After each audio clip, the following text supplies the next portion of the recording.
from Owensboro, Kentucky, notably the hometown of multiple NASCAR stars, David Green would begin racing go-karts at an early age, eventually competing in the Southern Indiana Racing Association and winning the Indiana State Championship from 1974 through 1976, before winning the national title in the World Karting Association in 1979. His career in stock cars would begin in 1980 at Kentucky Motor Speedway, where he would quickly become a regular in Victory Lane, moving up to late models the following year. After claiming 10 wins in 1983, he would try his hand in the All-American Challenge Series. Driving for Wayne Day, he would eventually compile 5 wins and 2 third-place points finishes in the series. His next big break would come in 1988 when Mike Alexander, the Busch Grand National Series points leader at the time, would get called up to the Winston Cup Series to fill in for the injured Bobby Allison. Alexander would tap Green to practice and qualify his car when there was scheduling conflicts. His qualifying prowess in these efforts brought him increased attention. He would make his first Busch Grand National Series start driving for Day at Hickory Motor Speedway in 1989, making 2 additional starts for the team in 1990. Around this time, he would also begin a business relationship and friendship with Bobby Labonte, building multiple short-track chassis for his team. Green would sign on with Philmar Racing to drive the number 8 car full-time in the series for the 1991 season, making a statement out of the gate, winning the pole for the season-opening Goodies 300 at Daytona. Unfortunately, the fun would be short-lived as his race would come to an end after just 23 laps following his involvement in an accident, and then failing to qualify the following week at Richmond. He would return to form in the 5th race of the season, earning his first career top 5 at Volusia County Speedway March 24th. Despite missing the show once again at Hickory the following week, the team would show strength on short tracks in subsequent weeks, bringing home a second-place finish at Bristol before earning the first victory of his career at Lanier Raceway in just his 10th series start on April 27th. Remaining steady through May, June, and July, he would earn 5 additional top 10 and 3 top 5 finishes over a 12-race span. Despite a slight reduction in results over the remaining events, Green would still have a strong showing for his rookie season against a notable field of competition, coming home 13th in points. Narrowly missing out on Rookie of the Year honors behind Jeff Gordon, he would finish the season with totals of 1 win, 6 top 5, and 9 top 10 finishes in 29 starts. Despite the flashes of success over the previous season, he would be let go by the team in favor of Jeff Burton for the 1992 season. Finding himself without a ride, he would join Labonte Motorsports as a crew member to stay involved in the sport. But there is an agonizing world of difference between working on a car and racing it, and that's tested his patience. That's been the toughest thing, is coming here, going to Daytona, not knowing when I would get to drive again. And at the same time, you know, Bobby and I have talked, and we've got some plans in the future. It's just that, like Bobby said, you know, I hope that you can be satisfied in the time, you know, being, and can wait for the future. So that's the toughest part. I feel like every driver, even myself, the more I drive, the better I feel in a car. So I don't want to be out of a car very long, but at the same time, I'm not going to go to any kind of situation that's not going to benefit me. Getting the opportunity to drive the team's number 44 Chevrolet after Bobby Labonte moved up to the Winston Cup Series for 1993, he would earn top 10 finishes in 8 of the season's first 9 races, including top 5s at Rockingham, Richmond, and Nazareth. David Green comes into this race second to Steve Grissom in the point parade, just 13 points out of the lead. Despite engine failures at Watkins Glen and Talladega, Green would have many strong runs throughout the summer and into the early fall, snagging a top 10 finish at Myrtle Beach in June and a 4th place run at the Milwaukee Mile 4th of July weekend. His best finish of the season would come with a 2nd place run at IRP on July 31st. As we see David Green, Ward Burton racing for that 2nd spot. He would claim an additional top 10 at New Hampshire in late August before kicking off September with finishes of 7th, 5th, and 6th at Richmond, Dover, and Orange County, respectively.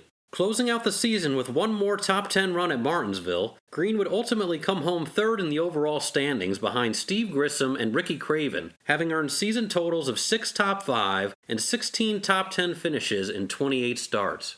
Poised to build off of the success from the year prior, Green and the Labonte team would enter 1994 with a high level of motivation. Despite a rough start out of the gate with an engine failure and 4 consecutive finishes outside of the top 10, they would hit their stride at Martinsville in race number 5, starting from the pole and coming home 2nd. Continuing to show speed on the short tracks, he would lead 20 laps and come home third at Hickory Motor Speedway before earning his second career victory the following week at Bristol. I'll tell you what, that 44 car is coming fast. Yes, he is. He is moving in. Now, whether it's, he was running behind Robert Preston, but Preston didn't hold him up there very much. But David Green is definitely gaining right now. It's about 15, 20 car lengths. But there's just 10 laps to go. If you have enough time. And we see Mark Martin just went out of the frame. Has a flat tire going down the back straightaway. Oh! And Robert Preston could not slow down and miss him in time. Back in Bristol, Tennessee, the Goodies 250, 248 laps are complete. The 10th caution flag today brought out a tough break for Hermie Sadler in the Virginia's for Lover Chevrolet, the Don Beverly-owned car. He had a problem. And, of course, the car number 99 trying to avoid him. Robert Presley tags it the wall head-on up in turn 3. Well, this race is going to finish under the caution flag, folks, because the Mark Martin is going to get the white flag as he comes by this time. There it is. So that is our winner, Mark Martin. And here comes Mark Martin. He's coming. What's he doing? Wait a minute. He's coming down pit road. Wait a minute, Mark. The race is not over. And Mark Martin pulled in. David Green was winning this race. David Green is going to win the race as Mark Martin has pulled down pit road. Remember, we told you Mark Martin had a radio problem, radio coming in and out. He probably could not hear the crew, and he's trying to talk now to the crew as he pulls back on the racetrack. And David Green will get his second career Busch Grand National victory. And David's not taking any chances. He's going to run another lap just to make sure. Hey, John, ask if he believes in Santa Claus. Well, David Green has pulled it into victory lane, and I tell you what, he looks like he has the most surprised look on his face as he climbs out. The flash is flashed from the still photographers, and David, this isn't December 25th, is it? Seems like Christmas, doesn't it? Well, I don't know. You know, our luck's been, I kept telling myself last 20 laps, please, Lord, let there not be a caution, you know. And then caution flew, and I said, oh, darn, we're going to finish second. I don't know what happened, Mark, but I think we were going to get him if we had a shot, but it's a tough way to win one, but we've been awful close a lot of times. What went through your mind when you saw Mark pull off and y'all still didn't complete another lap? I thought I hadn't seen the checkered yet, you know, but I stayed out on the track to make sure, you know, and I stayed out another one to make sure, but I don't know, the Slim Jim Chevrolet ran good. The Goodyear tires were great. Carl Wagner built his half a motor. And thanks to my spotter, Bobby, you know, he taught me all the way through that thing. Yeah, it was a tough race, a lot of action. How close were you to most of it? Well, the lap cars, you know, as usual, was close, but it's tough here at Bristol and close all the time, but the car was awful good and the guys did a good job. Claiming a top 10 at New Hampshire and a top 5 at Nazareth in May, he would go on a tear beginning at Myrtle Beach in June, only finishing outside of the top 10 3 times over the next 11 races, taking over the points lead from Ricky Craven following a 4th place run at South Boston July 16th. Additional highlights would include a runner-up finish at Milwaukee and a repeat of his 3rd place run in the spring at the return trip to Hickory.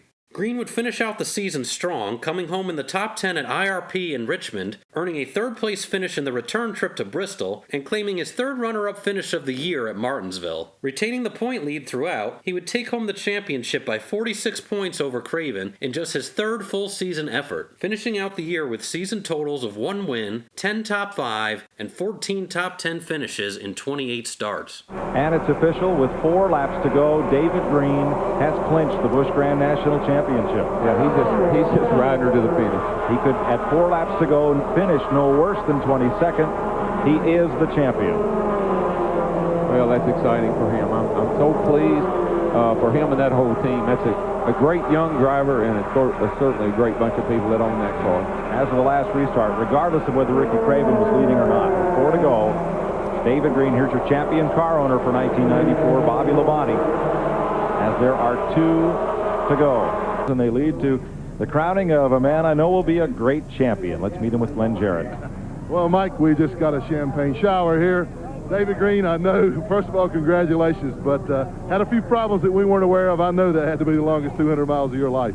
Yeah, it was. Yesterday afternoon, you know, we put in a new motor for the race. Yesterday morning, Carl Wagner's done a heck of a job on motors, and I went out there and I said, man, this thing just won't run. Couldn't find out we had a brake problem. The brake tracks were locking up on the car, so put a new master cylinder on it. We never had any kind of problem, and man, the star of the race, it happened again, and the brakes were actually on the whole race, and I did everything but try to wear the pads out under caution and try to get some free play, but never was there. But man, that motor held together and still pulled it, even though I had the brakes on. But well, a problem like that, though, all those caution flags, man, that's the last thing in the world you wanted to see. Well, that's true. It seemed like after we got going, the other guys would slow up. We could run the same pace. My car handled perfect, but you know, I can't say enough. I know I'm going to be able to think of more things later on, but the Slim Jim team 2 years ago, Bobby Labonte called me when I didn't have a ride and said, come along, you fill this seat, and I want to see my race car out on that track with David Green driving. And you know, if that hadn't happened, I wouldn't be here today. And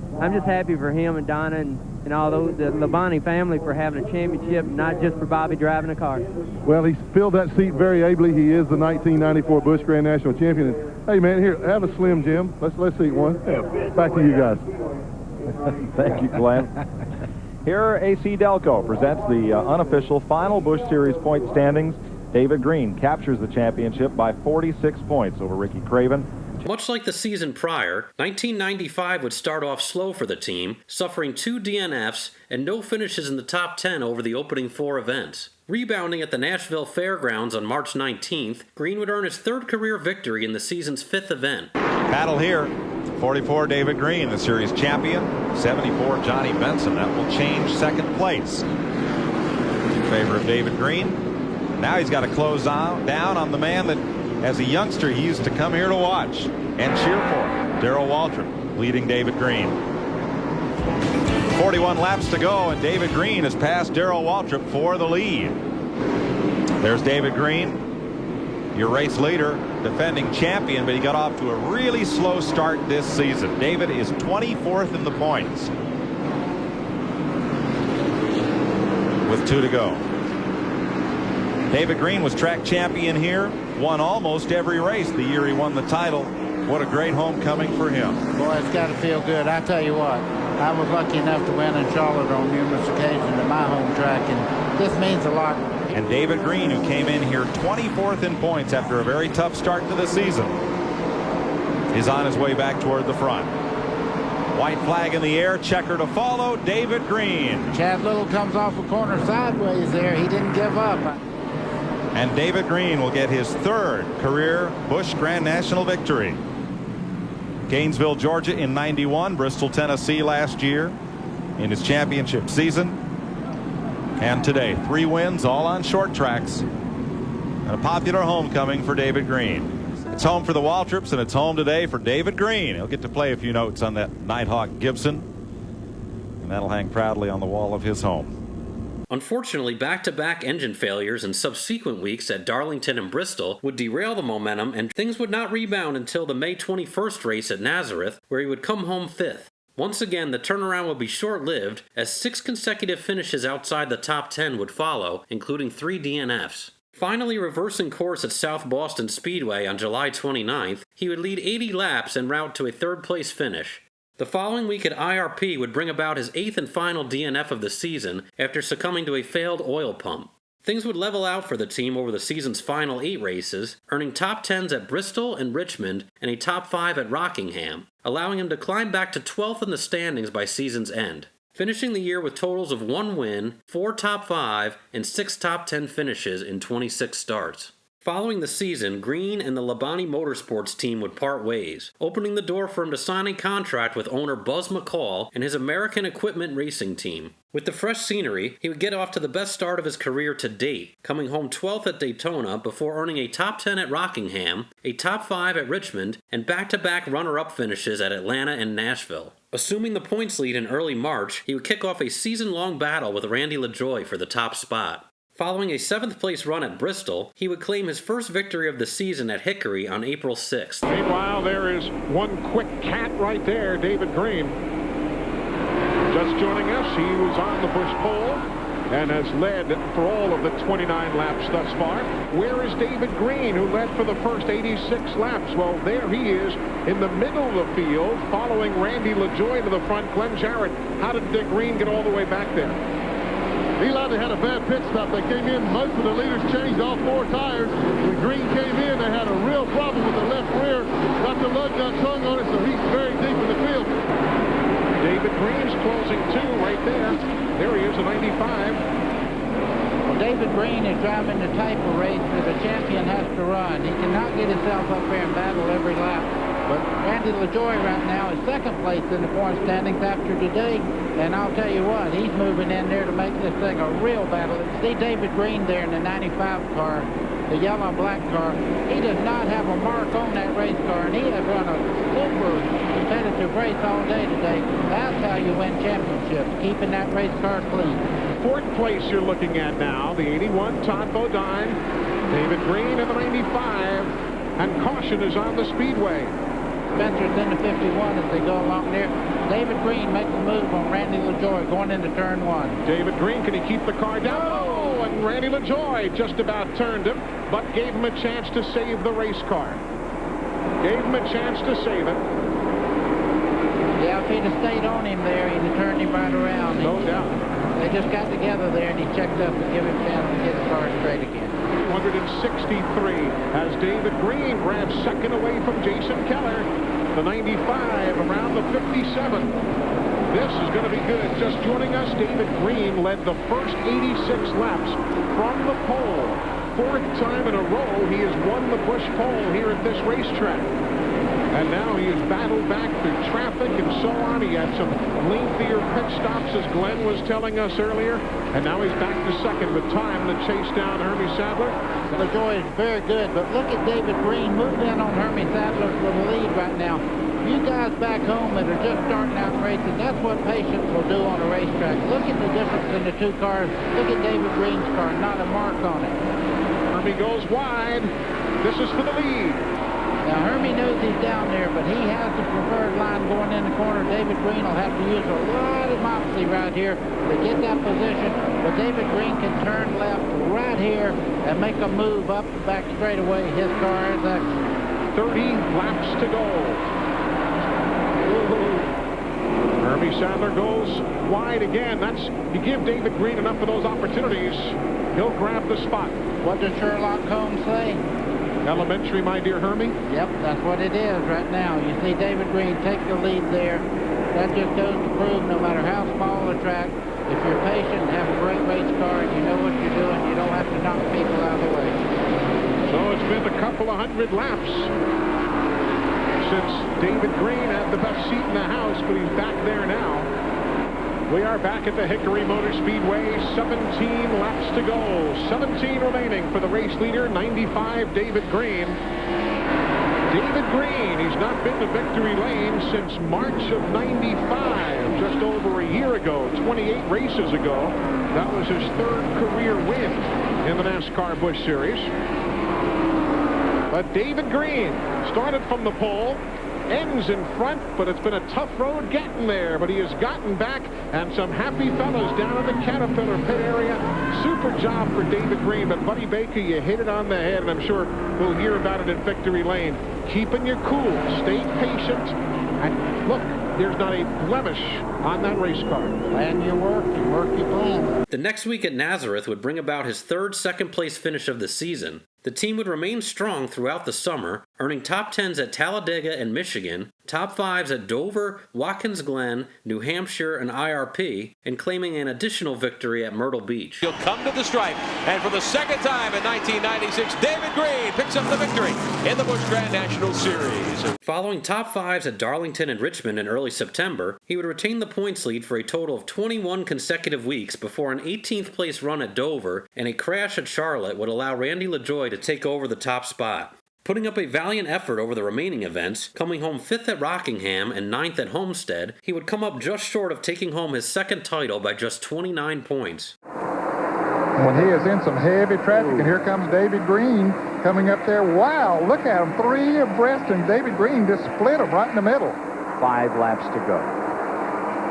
David Green giving it everything he's got. He is one exciting race driver to watch. Let's go to Dick Berggren. With David Green, he could not wait to get his driving suit off. He just finished zipping up his shoes. David, how tough is this to take? Tomorrow will be better, Dick, but, great year. Just disappointing. We ran out there out front all day and kept Randy behind us, kept his jam car behind us. Somehow or another, through whatever happens throughout the course of the race, gets up there and but then we passed him back, but not enough time, and all I can say for is thank the good Lord that I'm still here after Charlotte, and this race team did a great job. We had a great car all year long, and, it gets this close, it's pretty tough, and most championships are won a lot easier than this, but this was a tough battle. I pat Randy on the back, and we had a great battle. Given that wreck at Charlotte, Ken Squire, he is a very fortunate young man to be standing here in second place in the championship. Tomorrow, there'll be a smile for sure. Hey, there's one right there.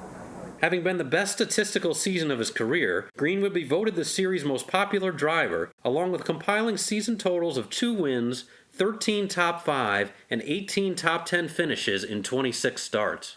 Following the strong effort, Green and the team would move the program up to the Cup Series full-time for 1997, making no attempts at the Busch Grand National level. Green would return to the series to run part-time schedules in 1998 and 1999, making starts for Mac Martin, Scott Welliver, and Larry Hendrick. Remaining competitive, he would compile 8 top 5s and 15 top 10s in the limited starts. The year 2000 would see him return to full-time competition in the series with CC Welliver Racing.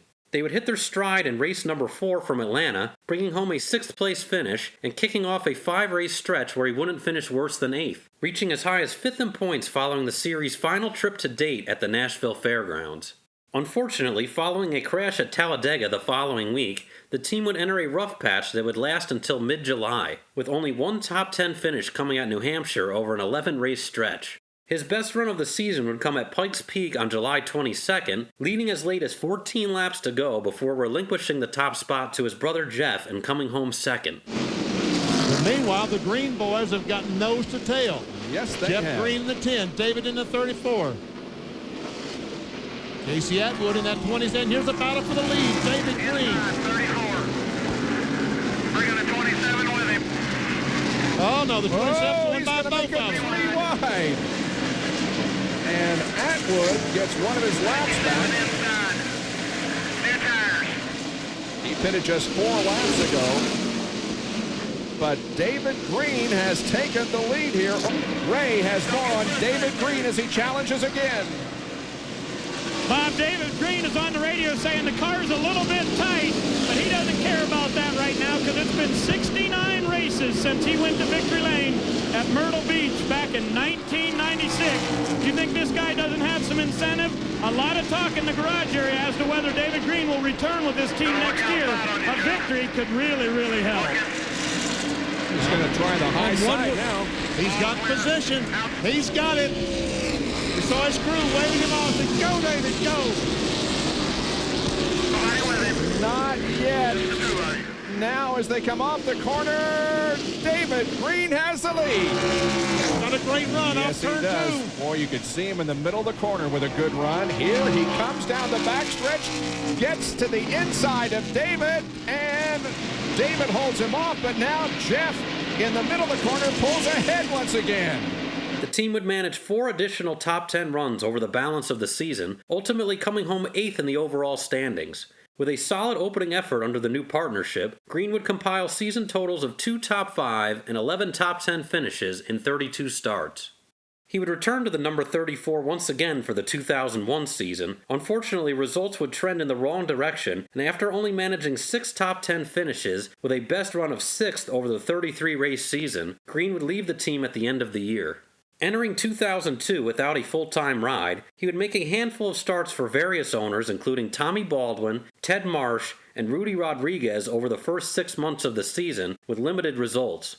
His fortunes would take a significant turn late in the season after getting the nod for Hendrick Motorsports to close out the season in the team's number 5 entry, subbing for Ricky Hendrick after he decided to retire from driving following the Kansas race September 28th. Look at this, David Green, 5th place on Greg Biffle.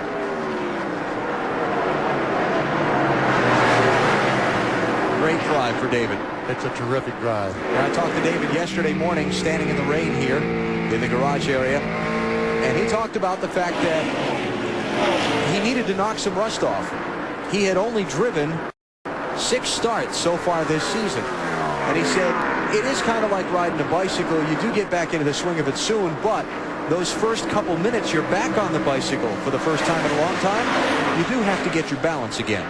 His 6 starts for the team would result in 3 top 5s and 4 top 10s, with his best run being a 4th-place effort at Rockingham. Entering the 2003 season, Green would sign on with Bruco Motorsports, taking over the team's number 37 entry.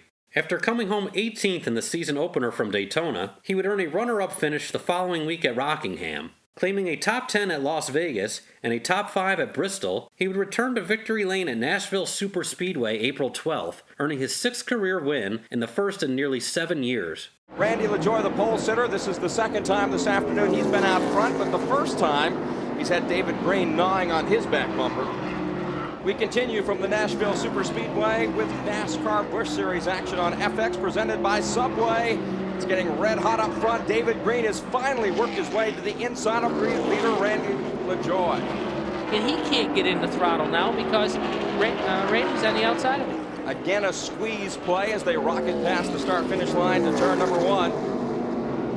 Boy, Randy's driving it down in the corner. I'll tell you that right now. He wants to hold on to it. David got by him. A slide job, and now LaJoie jumps to the inside and tries to retake the lead down the back straightaway. It doesn't look like he can do it, but they're coming up on a slower car. That's Jeff Fuller in a car owned by Stanton Barrett.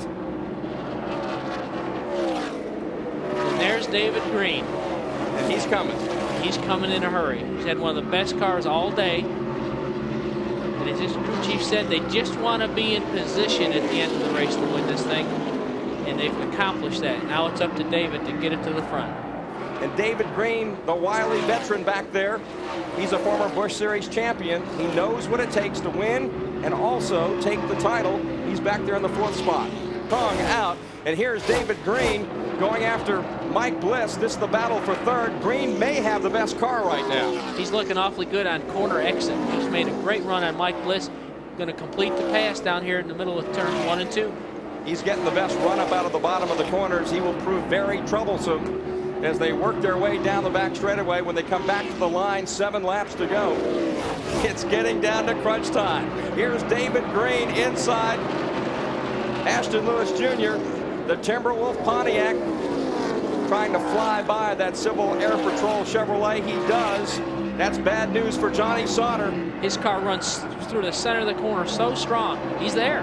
David Green has caught the leader, Johnny Sauter. They take the white flag, 1 mile and 1/3 to go. Green looks to the inside. Sauter, though, will beat him to turn 1. Johnny didn't close the door. He made like he was going to close the door, but didn't close it. David's got a run coming up out of turn 2. He's alongside. They nearly touch midway down the back straightaway. It's a horsepower battle to turn number 3. David Green wins it. Sauter will try to come back on the outside. Wow, what a move. David Green pulled it off. David Green on the white flag took the lead and has won here at Nashville. Woo! What a finish. David Green's 6th career win on the Busch Series.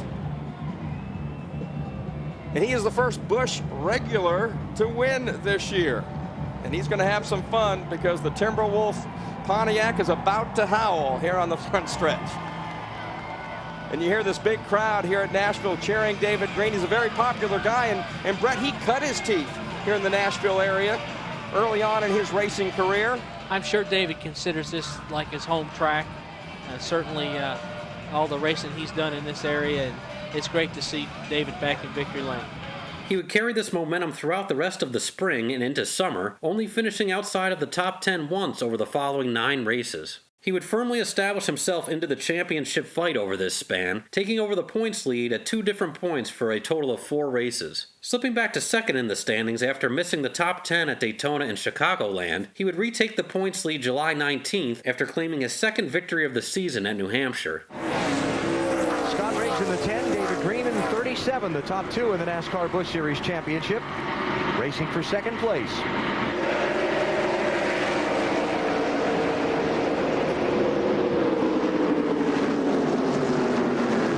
Clear. David Green is clear. Scott Wimmer now up to 3rd in a 23 car. Matt Kenseth is 4th. We haven't heard from him all day, but here he is with that two-tire stop, 4th spot. Whoa.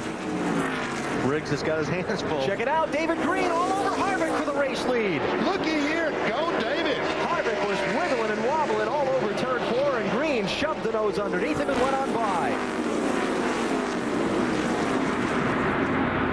Dave Burns.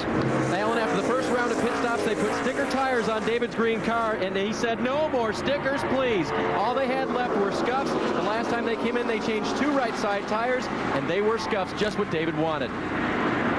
David Green leading, Scott Riggs running in 14th position. They were 23 points apart starting the day with Riggs the leader. As things stand now, that'll swing at the checkered flag if they're able to maintain their present positions. David Green, that's no certain thing. He is getting pressure again from Kevin Harvick. 2 laps to go. Will David Green make a mistake? His experience would say no, but Kevin Harvick is trying to apply the pressure and see if he can take the victory away from the former series champion.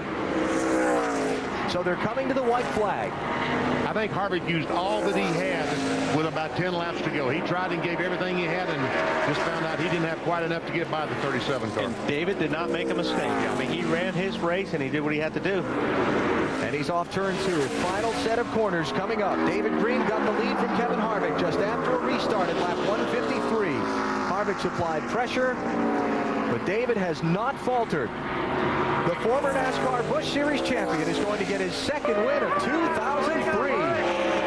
For a second week in a row, the Busch Series regulars hold off the ambushers, and David Green wins in New Hampshire. Brad Thrower, awesome engine. Timberwood thing back. You guys forget to do a burnout at your first win because he's doing one now. I told him you don't get many opportunities to do that. You better take advantage of it. All right, he's doing that. Another win for these guys. Second of the year, Alan. Old guys can do a pretty good burnout. I can't even see the car. There's so much smoke down there. And we talked about a rev limiter before. I could hear him just leaning up against that rev limiter. Those valves are screaming right now. You know what? These races are hard to win. Enjoy it. He would earn a top 10 at IRP, as well as top 5s at Michigan and Richmond, before earning a career-high 3rd win of the season at Kansas in October. That didn't help. And a new leader, David Green, underneath Michael Waltrip, into turn 1. Go up there and get your 5 points and settle in. Yep. Here's a race for a position among championship contenders. Scott Riggs, David Green. Greg Biffle closing into the 7 as well. Remember that Riggs and Green tangled at Dover. When Green was the point leader and Riggs was second, Riggs bumped Green from behind and David crashed. Let's see what kind of pressure he applies here to try and get that spot. And how much resistance that Riggs puts up against that challenge. Things are just so close in this Busch Series championship, though. These guys have got to race each other for every point. Here we go. David Green, 37, going to 3rd spot. Marching forward. Yes, he's making some money. See David charging forward here in these late laps from 6th to 3rd. David Green, 45 years old, Owensboro, Kentucky, 1994 NASCAR Busch Series champion. Trying to do it again a decade later. And this guy driving the 99 car, Michael Waltrip, also from Owensboro, Kentucky. Blew it right front. Blew it right front. The 99 did. Michael did. No, my goodness, the race leader.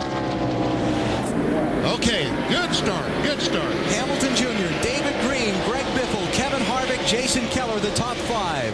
1 lap to go at Kansas. Green to the inside. Hamilton Jr.'s in trouble. Into the wall in turn 1. Oh, no. They have not called for the caution. So they'll race back to the finish line because of where Hamilton Jr.'s car is. They're going to let him race back to the stripe.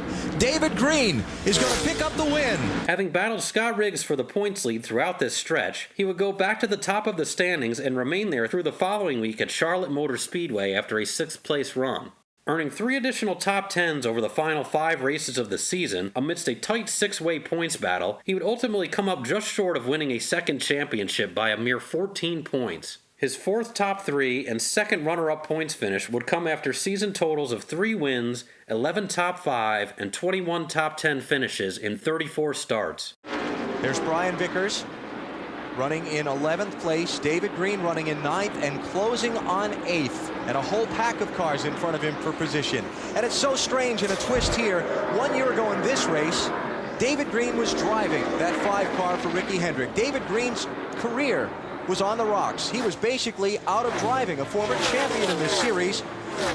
He got a offer to help Ricky Hendrick with his driving, be a coach, if you will, which when Ricky decided to stop driving, turned into a ride. David finished last season exceptionally strong in that 5-car, attracted the interest of Clarence Brewer, the owner of this 37, and the sponsor Timberwolf, got himself back in a full-time ride, and now he's trying to beat the team he helped get back on its feet, that 5-car of Hendrick Motorsports, for this championship. Well, David Green made a valiant effort, but he came up just a couple of points short. Well, Alan, it certainly wasn't for lack of effort. David, I don't know what to say to you. You tried so hard there. Were you aware of how far Brian was back from you and how close you were to winning the championship? Yeah, after we got our laps back, you know, at the first of the race, ran over that debris from that first wreck and had a flat right rear tire, and I was trying to get in the pits, but everybody was all around me, so I had to do what I had to do right there, and I didn't spin out. But, you know, I almost said, you know, it's all over right now, but 2003 has been a year that, you know, my team has brought me back to life. You know, nobody would even give me a shot last year. And when my team said it's not over yet, the game was still on, and that shows how good my team is. We came from 3 laps down, and yeah, a couple of positions are hard to swallow, but Brian and those guys, he's a great kid, and he's a great star, and he's a Busch champion now. And I would have liked to have beat him, but he knew we were here today, and we'll go back and have fun again next year, thanks to Timberwolf and Pontiac. What an awesome year, but we are disappointed, but I've got an awesome race team. Looking to follow up on the previous year's success, the team would start off strong in 2004, finishing no worse than 11th over the opening 8 races, compiling 7 top 10s and 3 top 5s, and briefly taking over the points lead following the April 3rd race at Texas Motor Speedway.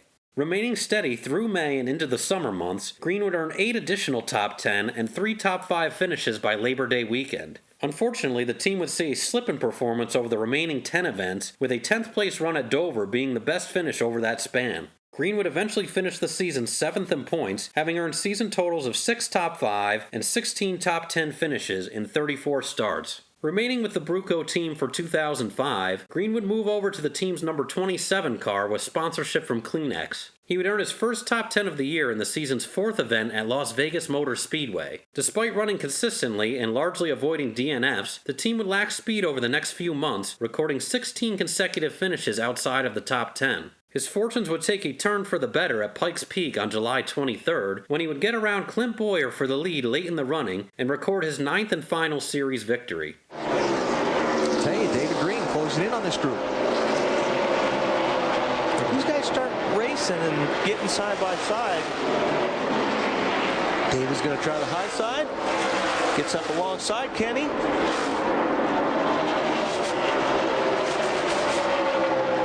Going to be 4th place there. And a long, tough season for the former series champion, David Green. David's car looks really, really good getting into the corners. Very close there. 3 wide here, 3 wide. David's looking. Yep, very nice. Opportunistic driving. Let's see if he can finish the deal here. David Green through to 3rd place. Well, he's going to get Yaley too. Yaley really pushed hard getting off of turn 2 there. He's going to lose that 2nd spot. How about David Green, Mr. Burns? David did something he always does at the tracks. He takes the rookies around and shows them the place and helps them drive this track. He said, you know, sometimes that's burned me. Guys like Brian Vickers have gotten really good and sort of beat me after I do that. One guy that he took around this weekend for sure in a rental car was Clint Bowyer. Clint may win this race. David Green make it 5 car lengths in closing on Clint Bowyer. Going to be tight. This is going to be close. Fortunately for Bowyer, there's really no traffic in front of him. Wow, look at the 27 car just make up all that ground getting into the corner. I'm telling you, that car gets in better than anybody out there right now. Here he comes for the race lead, coming to 2 laps to go. Wow, that is strong. Side by side. Don't see any problem as good as this car has been getting into the corner. Ooh, pinching. That could be trouble. Doing all he can to try and protect the win. Lap cars ahead. Johnny Sauter back out of the garage in front of the leaders. They'll be coming to the white flag. David Green rides hard. Wow. lead coming to the white flag. Fans on their feet here in Colorado Springs. 1 lap to go for David Green. What a rally. It's not going to work. In fact, Boyer had to jump out of the gas there, try to drive it hard off a 2, and David Green got away. Maybe Davey didn't show him everything this time. It's been a long time since David Green's won a race. October 2003, Kansas City, but he's done it in Colorado Springs today. David Green leads only 2 laps on the day, the last 2, and he's the winner at Pikes Peak. The momentum would remain for a couple weeks afterward, recording a 4th place run at Gateway and coming home 8th at IRP. Performance would level off in subsequent weeks, with the sole highlights being a 4th place run at Memphis Motorsports Park and a 9th place finish in the season finale at Homestead. Finishing 8th in points at season's end, Green would compile totals of 1 win, 3 top 5, and 6 top 10 finishes over the 35 race schedule. Returning to the 27 car for 2006, the team would see a slip in performance, earning 2 top 10s and no finishes better than 7th through the Labor Day weekend race in Fontana, after which he would be released from the team. He would go on to make 21 more starts in the series in the years following, with his final run coming at the Indianapolis Motor Speedway in July of 2013. David Green was a staple at the front of the Busch Grand National field through the 90s and early 2000s. A model of consistency, he would run 10 full-time seasons in the series, taking home the 1994 championship and narrowly missing out on 2 others, compiling 4 top 3 and 7 top 10 points finishes overall. Earning career totals of 9 wins, 72 top 5, and 144 top 10 finishes, he firmly cemented his place as one of the stars of the Busch Grand National Series.